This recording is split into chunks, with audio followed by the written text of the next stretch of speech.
নব্বের মাঝামাঝি সময় থেকে কম্পিউটার দুনিয়ায় একটা বিপ্লব নিয়ে আসছিল। সারা বিশ্বে তার গুরুত্ব ছিল অপরিসীম। ইন্টারনেট। সেই যুগে খুব কম সংখ্যক কিছু ছাত্র এবং শিক্ষাবিদরাই কেবল ইন্টারনেট ব্যবহার করতেন। ইন্টারনেট কিভাবে সাইব জগতের মানচিত্রকে বদলে দিতে চলেছে সেটা মাইক্রোসফটের কিছু কর্মী বুঝতে পারলেও বিল গেটসের সংশয় ছিল। সবাই তখন বলছিল যে আমাদেরকেও এটা বানাতে হবে, প্রচুর লাভ হবে এখান থেকে, এবং বিল তখন বলেছিলেন লাভ করার জন্য আরো অনেক রাস্তা আছে। আর তাছাড়া আমি আমার কোম্পানির সমস্ত কিছুকে, সমস্ত সংস্থানকে ইন্টারনেটের পেছনে লাগাতে চাই না। এটা শিক্ষাগত একটা জিনিস। অন্যরা এখান থেকে কিরকম ব্যবসা করছে আগে সেটা দেখা যাক, তারপর না হয় আমরা ভেবে দেখব। সান ফ্রান্সিসকোতে ক্যালিফোর্নিয়ার একটি সংস্থা কিন্তু বুঝতে পেরেছিল যে ইন্টারনেট খুব সহজেই সারা বিশ্বের মানুষকে আকৃষ্ট করবে। এই সংস্থার নাম ছিল নেটস্কেপ। সাধারণ মানুষ যাতে ইন্টারনেট ব্যবহার করতে পারে তার জন্য এই ছোট সংস্থাটি একটি সফটওয়্যার তৈরি করলো। এই সফটওয়্যারকে কম্পিউটারের পরিভাষায় ব্রাউজার বলা হয়।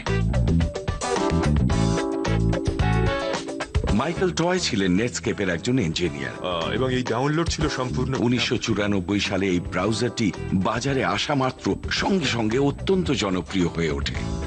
আমরা এই ব্রাউজারটা বানিয়েছিলাম এবং সাথে সাথেই সারা বিশ্ব জুড়ে লক্ষ লক্ষ মানুষ ব্রাউজারটা ডাউনলোড করছিল এবং এই ডাউনলোড ছিল সম্পূর্ণ বিনামূল্যে। অর্থাৎ বাড়িতে কম্পিউটার থাকলে সহজেই নেটস্কেপ ব্রাউজার ডাউনলোড করা, ব্যবহার করা যাবে। কিন্তু আমাদের লাইসেন্স এগ্রিমেন্টে এটা লেখা ছিল কোম্পানির ক্ষেত্রে টাকা দিতে হবে। আর তাই আমাদের ব্রাউজারের জনপ্রিয়তার পেছনেও এটাও একটা কারণ ছিল যে ব্যক্তিগত ব্যবহারের জন্য এটা ডাউনলোড করতে কোনো টাকা লাগতো না এবং ঘরে বসেই ব্যবহার করা যেত। যে ইন্টারনেটে আমাদের যা কাজ থাকে, যেমন সাপ্লায়ার খোঁজা বা কিছুর রেফারেন্স দেখা ইত্যাদি কাজগুলো এই ব্রাউজারের মাধ্যমে সহজেই করা সম্ভব। এবং তারপর তারা দোকানে গিয়ে নেটস্কেপ কিনতে চাইলে দোকান থেকে আমাদের ফোন করা হতো, তারা টাকা দিয়ে তারপর কিনতো। জিনিসটা তো বিনামূল্যে ছিল না। এটা অসম্ভব জনপ্রিয় হয়ে ওঠে। নেটস্কেপ দ্রুত সারা বিশ্বে ছড়িয়ে পড়ে এবং ইন্টারনেট দুনিয়ার চালচিত্র বদলে দেয়।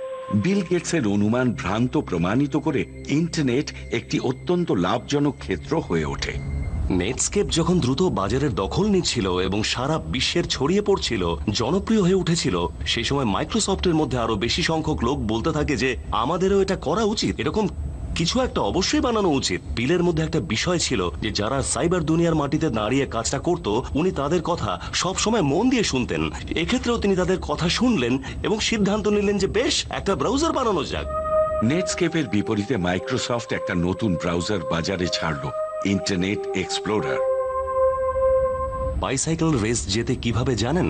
সব সময় আগে আগে চলতে নেই, মাঝে মাঝে পেছনের জনকে আগে যেতে দিতে হয়, যাতে সে এগিয়ে যায়, যাতে তীব্র বাতাসকে সেই আগে মোকাবিলা করে এবং আপনাকে ঠিক ওর পেছনে থাকতে হয়। এবং ও পড়ে গেলেই আপনাকে তখন দ্রুত গতিতে এগিয়ে যেতে হয়। আমাদের গেম প্ল্যানও ঠিক তাই ছিল, যে অন্যদেরকে আগে দেখো যে তারা কি করছে এবং তারা কিভাবে ব্যবসা করছে, তাদের পেছনে পেছনে থাকো এবং সুযোগ পেলে তাদেরকে মেরে দিয়ে বেরিয়ে যাও। এভাবেই তো ব্যবসা চলে।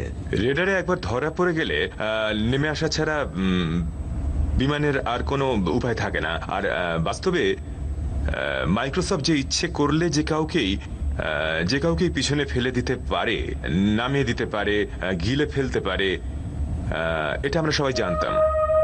নেটস্কেপের সাথে পাল্লা দেওয়ার জন্য গেটস ইন্টারনেট এক্সপ্লোরারকে বিনামূল্যে বাজারে ছাড়লেন, যার ফলে 1998 সালে নেটস্কেপ দেউলিয়া হয়ে গেল। ইন্টারনেটের এই যুদ্ধ বিল গেটস অবলীলায় জিতে গিয়েছিলেন, কিন্তু দেখা দিয়েছিল এক নতুন বিপদ। নেটস্কেপের সাথে পাল্লা দেওয়ার জন্য মাইক্রোসফট বেআইনি রাস্তা নিয়েছিল কিনা সেই বিষয়ে অনেকে প্রশ্ন তুলতে শুরু করেছিলেন।